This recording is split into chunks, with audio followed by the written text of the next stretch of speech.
Crying on that stage. When am I not crying in public? It's so upsetting. Why were you crying? Oh my gosh, I saw well, we didn't even see. Rachel Zegler's explosive Instagram live rant may go down as one of the most damaging moments in recent Hollywood history. The live stream, filled with defensive outbursts and scathing comments about critics, fans, and even the original Snow White itself, became the boiling point of a disaster already spiraling out of control.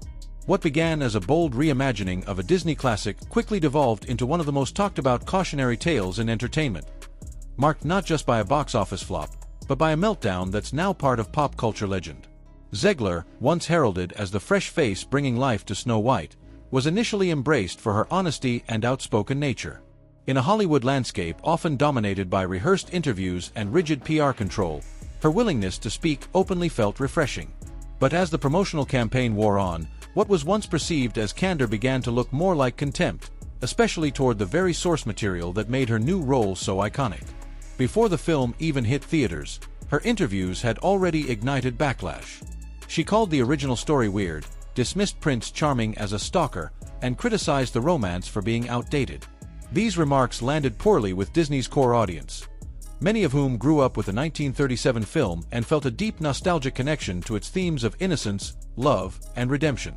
Then came the Instagram Live, broadcast to thousands of followers and quickly clipped and circulated across every major platform.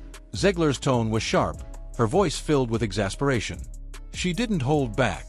She accused her critics of being stuck in the past and refused to acknowledge that any of the backlash could have merit. Rather than softening her stance, she doubled down, expressing frustration over the fact that anyone would dare to question her modern interpretation. This was no minor PR fumble. It was a full-on detonation. Within hours, the live stream became a trending topic. Commentators, influencers, and even casual fans were dissecting every word, every glare, every sarcastic remark. To many, it wasn't just a defensive moment, it was a dismissal of everything they cherished about the original Snow White. Her words were interpreted as mocking, her attitude as arrogant. And this wasn't happening in a vacuum. Snow White was already struggling. Empty theaters, poor test screenings, and reports of massive reshoots were just the tip of the iceberg. According to insiders, the film's marketing budget ballooned past expectations in an effort to salvage the project's image. But the more Disney pushed it, the clearer it became that they had a real problem, not just with the movie itself, but with the narrative surrounding its lead actress. Zegler's meltdown only deepened the hole. While some praised her for sticking to her principles, the broader reaction was overwhelmingly negative. Critics accused her of being out of touch with the fanbase. She wasn't just defending her version of Snow White, she was alienating audiences by rejecting everything they held dear about the character. The absence of dwarfs in the remake, replaced by CGI creatures and rebranded as magical beings, was another decision that sparked backlash. Zegler's comments on that issue didn't help either. Rather than offering thoughtful reasoning, she laughed off questions and mocked concerns. The impression was clear: if you didn't like the new direction, you were part of the problem. Industry insiders began whispering that this meltdown could have long-lasting repercussions. Terms like box office poison started making their rounds, and rumors spread of tensions on set. Some claimed her co-stars, including Gal Gadot, kept their distance during press events. Others suggested that Disney was already looking to distance itself from Zegler in future projects.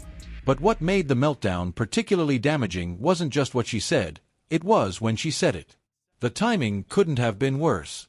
The movie's opening weekend was looming, and advance ticket sales were already weak. Instead of pulling viewers in, Zegler's livestream likely drove many away. The perception of disrespect toward the original film, paired with the arrogant tone of her remarks, became the dominant narrative. Even those who hadn't seen the film were now making judgments based on the meltdown alone. The box office numbers were disastrous. Opening weekend returns were well below projections, and the downward trend continued. Memes began circulating of empty theaters and sarcastic headlines like "Snow White and the One Viewer." Social media influencers posted reaction videos mocking her comments. The snowball was rolling, and fast. But beyond the public embarrassment, the meltdown created a serious business problem for Disney. With hundreds of millions invested in a film that was rapidly becoming toxic, executives scrambled for damage control. They canceled press tours. They scrubbed marketing assets. They even delayed certain promotional tie-ins. None of it worked. The story had gotten too big. Rachel Zegler's meltdown had become the story. And it wasn't just online ridicule. Analysts on mainstream news outlets weighed in, wondering how such a promising project had gone so far off course. Conservative commentators used the fiasco as ammunition in the ongoing cultural debate over Hollywood's woke agenda, while liberal voices were divided, some defending Zegler's intent, others admitting the execution was a disaster. Meanwhile, Rachel Zegler stayed mostly silent after the initial storm. Aside from a few vague tweets, she didn't issue a formal apology or clarification. To critics, this only reinforced the perception of arrogance.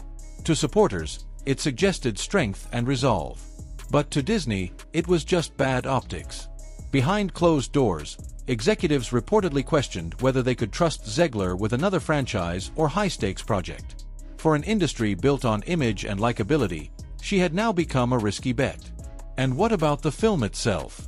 Some who actually saw it noted that it wasn't without merit. The visuals were stunning. Some of the musical elements worked.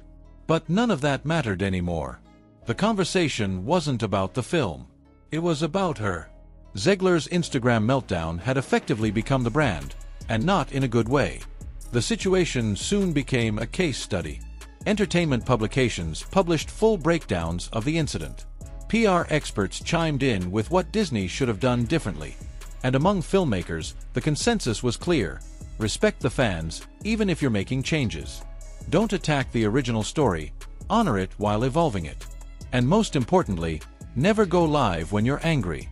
The meltdown also sparked industry-wide debate about how much creative freedom should be given to young stars in massive IP-driven projects. Should studios exercise more control over messaging? Should actors be trained in PR as rigorously as they're trained in performance? Zegler's meltdown became the tipping point in that conversation. Meanwhile, Snow White will likely go down in history not for what it tried to be, but for what it became, a film undone by its own star. So where does that leave Rachel Zegler? It's too early to say. Hollywood has a short memory, and many actors have bounced back from worse. If her next project succeeds and she shows a more measured approach, the meltdown may fade into the background. But for now, it's a scar, and a big one. Studios will think twice. Casting directors will hesitate. And the audience, once burned, won't forget so easily. So what do you think? Was Rachel Zegler's meltdown the final blow for Snow White? Did she deserve the backlash, or was it blown out of proportion? And can Disney ever win fans back after mishandling such a beloved story? Let us know in the comments below.